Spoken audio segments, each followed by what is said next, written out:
आप ये अपना सुल्तानपुर माजरा विधानसभा से प्रत्याशी खड़े हो भाजपा से, और आज का क्या रूट मैप था और जनता से क्या क्या समस्या सुनने को मिली आपने?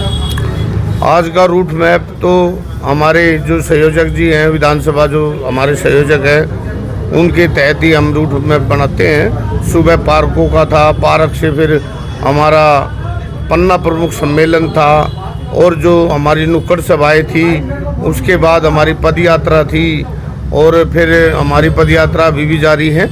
और पद यात्रा से ही मैं अभी आपके बीच में आया हूँ, और अभी मैं फिर मीटिंग में जा रहा हूँ। तो रोड मैप तो हमारा हर लोगों से समस्या क्या क्या मिल रही है आपको सुनने में? समस्या तो सुल्तानपुरी में आप आम आदमी ने सुल्तानपुरी माजरा की बात नहीं है, पूरी दिल्ली को 10 साल नहीं 20 साल पीछे कर दिया। 10 साल के राज में 20 साल पीछे कर दी दिल्ली। जो कोई भी रास्ता सुल्तानपुर माजरा में आता है, वो सारे सड़कें टूटी हुई हैं। अगर मुंडका से सुल्तानपुर माजरा में आना हो तो 1.5 से 2 घंटा लग जाता आने में, जो रास्ता ही मात्र 15 मिनट का है।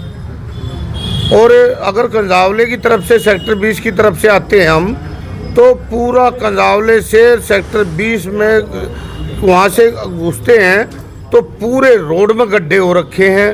और आप देखोगे सुल्तानपुरी की बात करें, कहीं की आप प्रशांत बिहार से अगर बाईपास की तरफ चलोगे, पूरी सड़क टूटी हुई है। और सेक्टर 20 में देखोगे, वो सारा सेक्टर 24 में देख लो। मतलब मैं सुल्तानपुरी में अगर रोहिणी मंगोलपुरी से की तरफ से जाते हैं तो खत्ते का ढेर है। तो प्रदूषण की समस्या है। तो ये प्रदूषण की समस्या इसीलिए ख़त्म नहीं हो रही क्योंकि अगर रोड सारी सड़कें, दिल्ली की पूरी सड़कें टूटी हुई होंगी, तो सड़कों पे जब गाड़ियां दौड़ेंगी तो भगवान भी इसका साथ नहीं दे रहा। केजरीवाल का अब भगवान भी इससे दुखी हो लिया है कि बारिश होने के बाद तो प्रदूषण खत्म हो जाना चाहिए था, लेकिन भगवान भी इससे दुखी हो लिया, बारिश होने के बाद भी प्रदूषण खत्म नहीं हो रहा। आपकी पार्टी के क्या क्या एजेंडा होंगे जीतने के लिए? हमारी पार्टी के एजेंडा तो काफ़ी है, पर समस्याओं पर तो ध्यान दे पहले। अब प्रदूषण, अब बारिश का पानी सूख जाता है, फिर गाड़ियाँ वहाँ सड़कों पर दौड़ती है, तब धूल उड़ेगी तो प्रदूषण होगा। सुल्तानपुरी के सभी पार्कों की हालत, जो पार्टी पैसा देती है वहाँ का विधायक, सौंदर्यीकरण का विधायक, मतलब सौंदर्यीकरण का पैसा जो सरकार से मिलता है तो उसके पिताजी के एनजीओ में चला जाता है। और आज आम आदमी पार्टी ने पूरी दिल्ली में इसने ये चलन बना लिया है कि जनता को बेवकूफ़ कैसे बनाया जाए।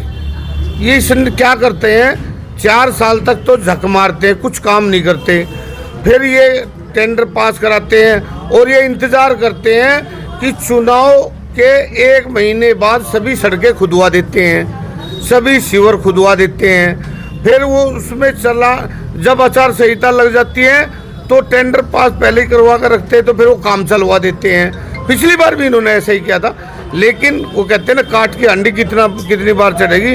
अब जनता इनकी चतुराई को समझ चुकी है कि ये कैसे भोली जनता को कैसे बेवकूफ़ बनाता है। तो केजरीवाल तू गया। तो पार्टी अब क्या निर्णय ले रही है, और आप सबसे पहले विधायक बनने के बाद सबसे पहला कौन सा कार्य होगा जो आप करोगे?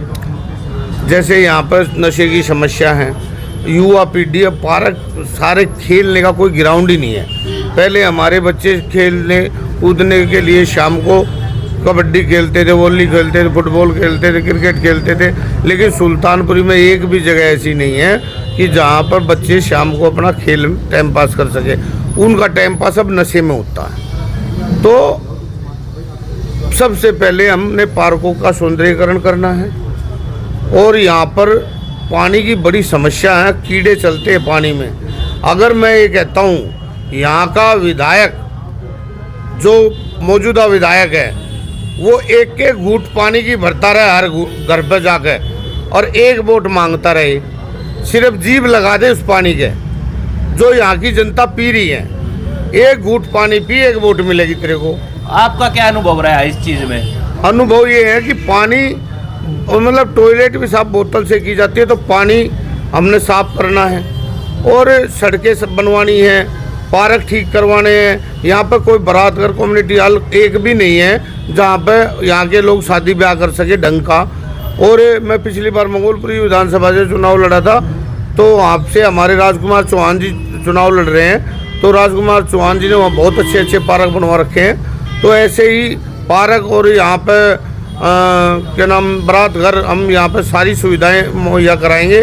जो लाइब्रेरी हमारे माननीय जो जय किशन जी है, जो 25 साल यहाँ से विधायक रहे, उन्होंने लाइब्रेरी बंद करा दी थी। 3 लाइब्रेरी थी यहाँ, बच्चे गरीबों के बच्चे पढ़ते थे और वजीफा भी मिलता था, वो तीनों लाइब्रेरी बंद करा दी। तो सुल्तानपुरी को तो आज तक कोई ढंग का आदमी मिला ही नहीं। हमने वो लाइब्रेरी वापस चालू करवानी है। और सभी मतलब पानी की समस्या, सड़कों की समस्या, सीवर की समस्या अब सीनों की तरफ है। वो निकासी की समस्या जो यहाँ पे C10 की झुग्गियाँ बस्तियाँ हैं, या F ब्लॉक में कल मैं गया था, F1 में, F2 में, वहाँ पानी की निकासी ही नहीं है। बारिश का पानी भर जाता, घरों में भर जाता है, तो पानी की निकासी की समस्या है। बेरोजगारी पे क्या है आपका एजेंडा? बेरोजगारी कैसे कम होगी? बेरोजगारी केजरीवाल ने कम की तो थी, मार्शल बनाए फिर निकाल दिए, सिविल डिफेंस बनाई, ठीक, वोट के लिए 10,000 बच्चे इसने सिविल डिफेंस में लगाए।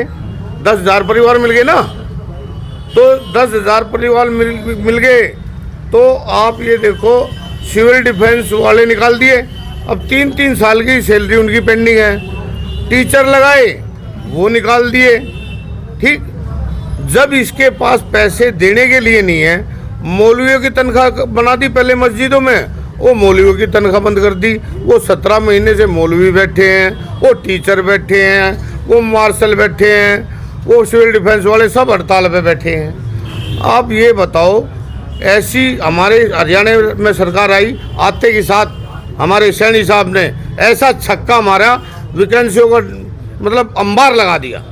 तो ऐसे ही सरकार अब डबल इंजन की सरकार यूपी में है, हरियाणा में है, राजस्थान में है।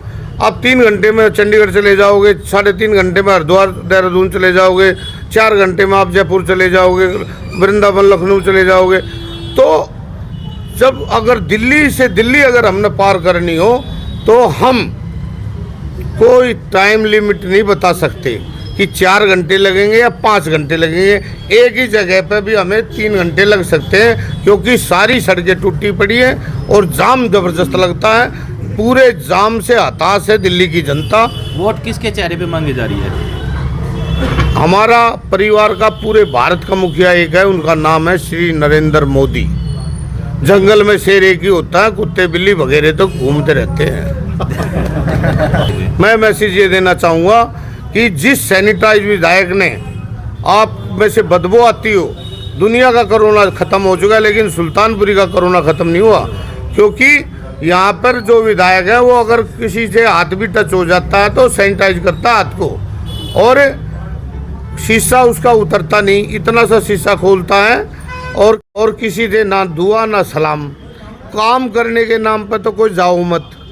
वो तो ये सोचता है केजरीवाल के झूठे वादे मेरे को जिता देंगे, लेकिन वो उसके मंत्री भी ऐसे हैं, सारे भ्रष्टाचारी, और उसके विधायक भी ऐसे हैं।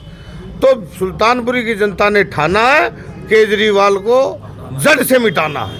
अच्छा, एक गुम हो जाते हैं। अगर मेरे को ऐसा ही विधायक बनना था तो मैं 20 झूठे की पार्टी में गलती से चला गया था।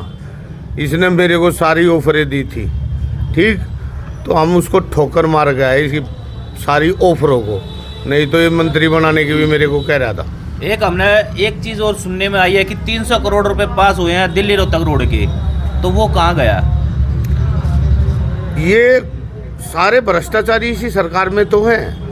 आप इनके भ्रष्टाचार की अगर मैं काउंटिंग कराऊंगा तो मेरी मीटिंग कैंसिल हो जाएगी।